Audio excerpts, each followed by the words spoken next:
Murder case అంటే ఇది హత్యాయత్నం కేసు. హత్య కాదు ఇది. హత్యా ప్రయత్నం కేసు. మామూలుగా అయితే మనం చూసాము మొన్న TV and TV TV journalist Ranjith ఆయన దీంట్లో ఉన్నాడు. అయ్యప్ప స్వామి మాల్లో ఆయన్ను మైక్ తీసుకొని కొట్టాడు. ఇక్కడ ఈ బోన్ 3 చోట్ల ఫ్రాక్చర్ అయింది. నిన్ననే ఆయనకి సర్జరీ కూడా అయిందని చెప్తున్నారు. సో కొద్దిగా అయింటే కన్ను కూడా పోయిండేది. అట్లాగే టీవీ జర్నలిస్టుల మీద కూడా దాడి ఆయన చేశాడు. దాని తర్వాత బౌన్సర్లు కూడా ఆ వీడియోలు కూడా బయటకు వచ్చే బౌన్సర్లు కూడా వాళ్ళు భయంకరంగా వాళ్ళని నెట్టేసి జర్నలిస్టులందరినీ చేస్తున్నారు. ఇది మామూలుగా చూసుకున్నప్పుడు మోహన్ బాబుకి ఈ విషయంలో జనాల మద్దతు, ముఖ్యంగా నెటిజన్స్ మద్దతు ఏంటంటే వాళ్ళ ఇంటికి అర్ధరాత్రి వెళ్ళి మీరు మైకులు పెట్టి చేస్తే ఎవరికైనా కోపం వస్తుంది కదా అనేది చెబుతున్నారు. కానీ ఇక్కడ విషయం ఏమంటే నిన్న మనోజ్ కూడా చెప్పాడు. మనోజ్ వాళ్ళని పిలుచుకెళ్ళాడు తన కోసం. ఎందుకంటే మనోజ్ వాళ్ళ పాప ఇంట్లో ఉంది. మనోజ్నేమో రానివ్వకుండా విష్ణు అక్కడ ఒక 40 మంది బౌన్సర్ని అడ్డుగా పెట్టాడు. మనోజ్ బౌన్సర్నేమో తరిమేశారు పోలీసులు. సో మనోజ్కి ఇప్పుడు సెక్యూరిటీ లేదు, పాపని తీసుకురావాలి. అందుకని మనోజ్ వెళ్ళాడు. మనోజ్కి ఏంటంటే మనం ఇప్పుడు వెళ్తే బౌన్సర్లు మనల్ని ఏమన్నా చేస్తారేమో, మీడియా ఉంటే బెటర్ అని మీడియాని రిక్వెస్ట్ చేస్తే మీడియా వాళ్ళు వెళ్ళారు.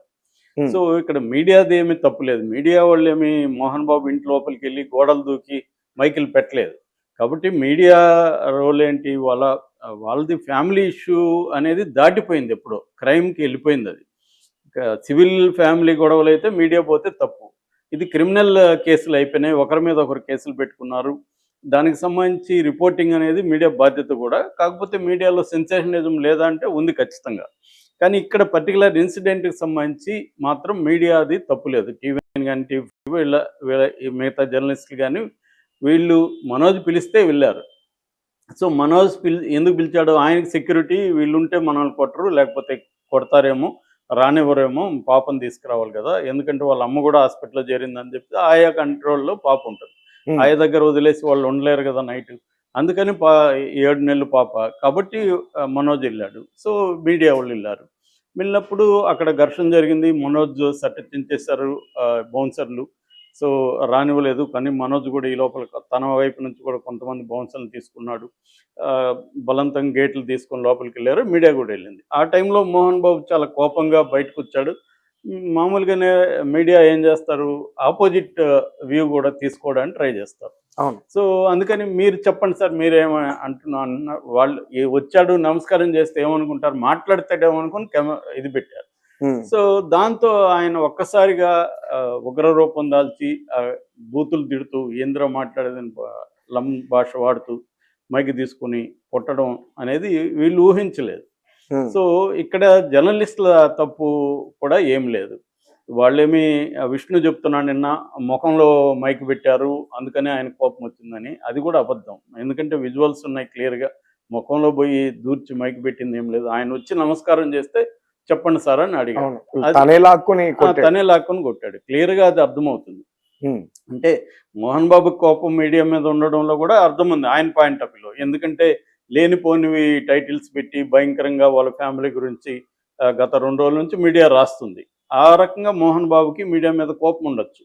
ఎందుకంటే మన ఫ్యామిలీలో లేని విషయాలంతా మనోజ్ మోహన్ బాబుని కొట్టాడని ఇలాంటివి అనేక విషయాలు రాసేశారు మీడియా.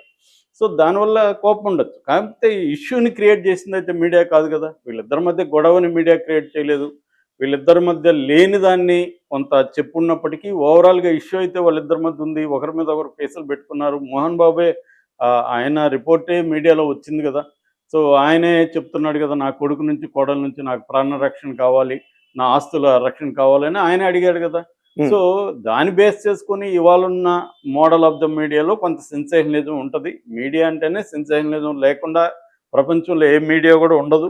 కాకపోతే ఈ మధ్య వ్యక్తుల ప్రైవేట్ జీవితాలకు కూడా మీడియా వెళ్ళి గోల్ చేస్తుందన్న అభిప్రాయం జనాల్లో కూడా ఉంది. ఎందుకంటే సోషల్ మీడియా, యూట్యూబ్ ఛానళ్ళు, వెబ్సైట్లు ఇవన్నీ వచ్చినాక మెయిన్ స్ట్రీమ్ మీడియాకి యూట్యూబ్ ఛానల్ కూడా తేడా లేకుండా అయిపోయింది. ఎందుకంటే మెయిన్ స్ట్రీమ్ మీడియా ఛానళ్ళు కూడా వాళ్ళ యూట్యూబ్ ఛానల్స్ ఉంటాయి, వాళ్ళకి దాని మీద బతికే పరిస్థితి వాళ్ళకి కూడా వచ్చింది.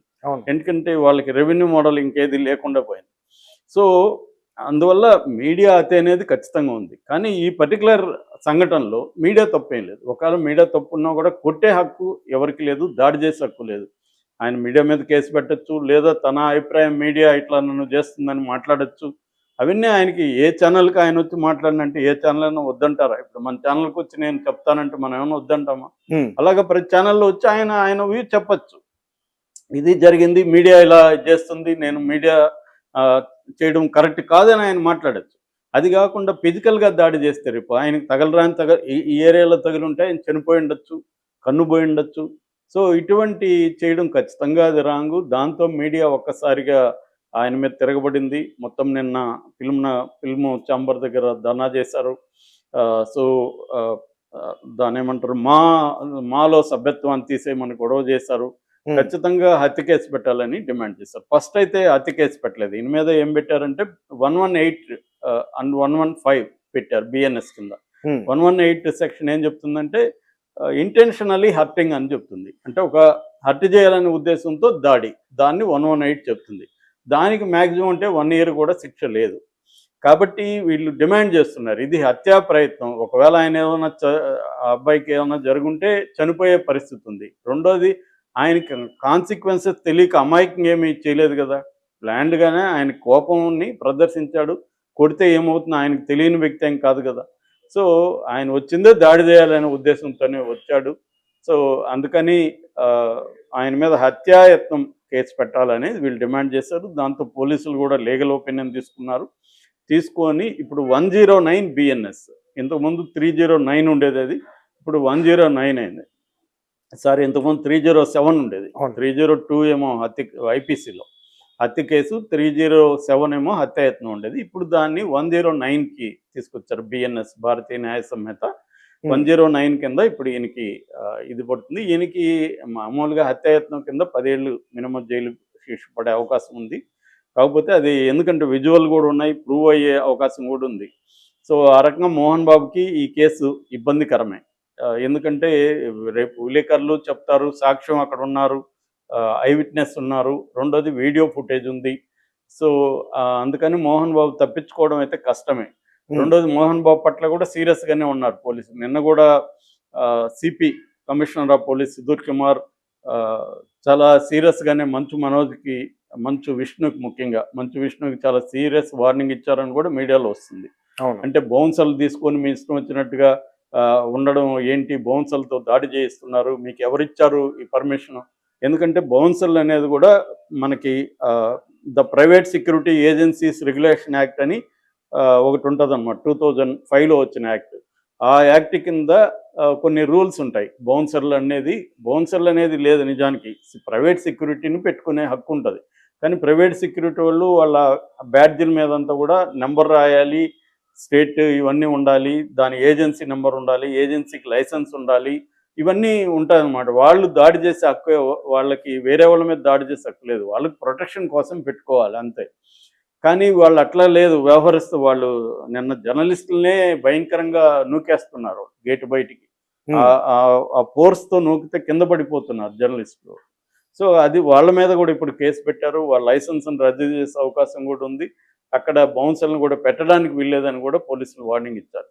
ఇక కోర్టులో మోహన్ బాబుకి కొంతవరకు ఊరట జరిగింది. యాక్చువల్గా 24 వరకు ఈయన అరెస్ట్ చేయొద్దని చెప్పింది.